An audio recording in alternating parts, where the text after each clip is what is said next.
Možda verujete u Deda Mraza, možda i ne, ali da li ste znali da se njegovo kretanje zaista može pratiti preko satelita? Daleke 1955. godine jedna radnja u Sjedinjenim Američkim Državama otvorila je specijalnu telefonsku liniju na kojoj su deca mogla da saznaju šta radi Deda Mraz. Broj telefona je bio pogrešno odštampan, pa je sa druge strane žice bila Severnoamerička vazduhoplovna komanda, odnosno NORAD, sistem koji brine o bezbednosti američkog neba, a ne Deda Mraz.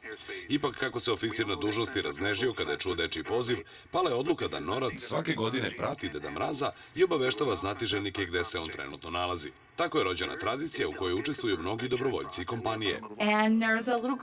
To je jedna divna priča koja povezuje čitave porodice.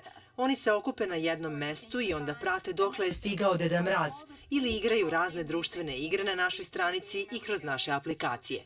I ove godine osoblje baze i mnogobrojni dobrovoljci odgovaraće na pozive dece širom Amerike koje žele da znaju gde je Deda Mraz, a statistika kaže da tih poziva bude i nekoliko desetina hiljada.